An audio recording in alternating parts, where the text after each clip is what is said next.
अस्सलाम वालेकुम नाज़रीन, आज हम मौजूद हैं बलूचिस्तान के दारुल हुकूमत कोयटा में। यहाँ एक बहुत ही फेमस और मशहूर मार्केट है, बड़ेज मार्केट। आज हम वहाँ का विज़िट कर रहे हैं और आज आपको बताएंगे कि वहाँ क्या अशिया आपको इजीली अवेलेबल हो सकती हैं। और हमारे साथ एक दुकानदार हैं, उनसे हम आपकी बात कराते हैं। नाम अब्दुल करीम साहब। यहाँ जो बड़ेज मार्केट एक मशहूर मार्केट है और इसमें ये जो मसनूआत और ये चीज़ें आती हैं, इसके बारे में आप हमें बताएँगे कहाँ किस तरह होता है और क्या मामला है इसका। इस तरह है, जो अक्सर ये ईरानी प्रोडक्ट होता है इधर और ईरान से आता है।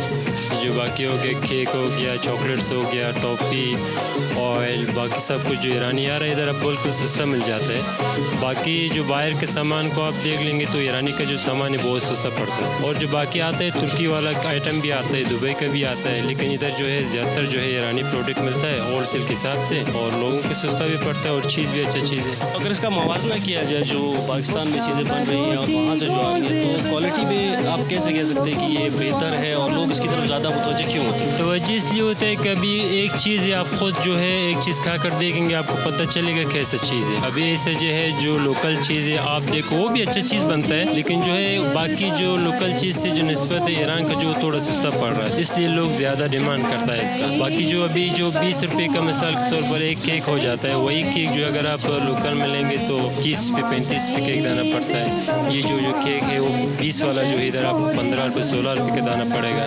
उस हिसाब जो है लोग जो है डिमांड ईरानी सामान बहुत ज़्यादा करता है। ईरानी सामान में जो चीज़ें आती हैं उनमें ज़्यादातर क्या है, कौन सी प्रोडक्ट है जो कि ज़्यादातर आती है पाकिस्तान में? प्रोडक्ट्स चीज़ जो है चॉकलेट्स हो गया, केक हो गया, बिस्किट्स हो गया, ये आइटम बहुत ज़्यादा यूज़ होता है और आता भी ज़्यादा है। बाकी जो लिक्विड चीज़ में जो होता है जैसा कि शैम्पू हो गया बाकी और साबुन हो गया, ये थोड़ा कम आता है। जो चीज़ इधर ज़्यादा जो डिमांड है लोगों का केक, बिस्किट, चॉकलेट्स, ये चीज़ें ज़्यादा आ जाता है। और जो कॉस्मेटिक्स की चीज़ें उसके बारे में बताएं कि वो किस क्वालिटी की होती हैं और क्या इसमें कोई ऐसी पायरेटेड चीज़ तो नहीं, क्वालिटी कॉस्मेटिक्स का ऐसा है कि जो ईरान का जो मिसाल 1 लीटर शैम्पू होता है तकरीबन 150 रुपये 200 रुपये का पड़ता है, मतलब अच्छा चीज़ है, हर कोई इसको यूज़ कर सकता है। अभी बाकी जो बाहर का जो शैम्पूज़ हो गया वो आप देख लो 650 ग्राम तकरीबन 800-850 का पर पीस पड़ रहा है। तो लिक्विड में जो शैम्पू ईरानी आ रहा है वो भी अच्छा है, नॉर्मल चीज़ है, यूज़ के लायक है, ऐसा नहीं कि ख़राब है, मतलब अच्छा चीज़ इस्तेमाल करें, इसमें कोई मसला नहीं होता है। तो इस लिहाज से जो है ना लोग उसको भी ज़्यादा पसंद करता है क्योंकि सस्ता है। तो इसमें अगर ड्यूटी का जो एक मसला है, बहुत अहम मसला है कि उस पर अगर ड्यूटी का इक़रार हो जाता है तो उससे ये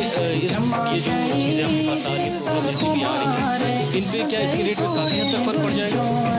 बहुत फ़र्क पड़ेगा। अगर ये हो गया तो ऐसे समझे जो बिलखसूस जब एक सिर्फ केक का बात करें ना, अगर उसमें ड्यूटी हो गया वो तकरीबन 20 वाला आपको 40 में पड़ जाएगा, तो उसमें बहुत फ़र्क पड़ेगा उसमें, क्योंकि वो आपको महंगा पड़ेगा उस हिसाब से।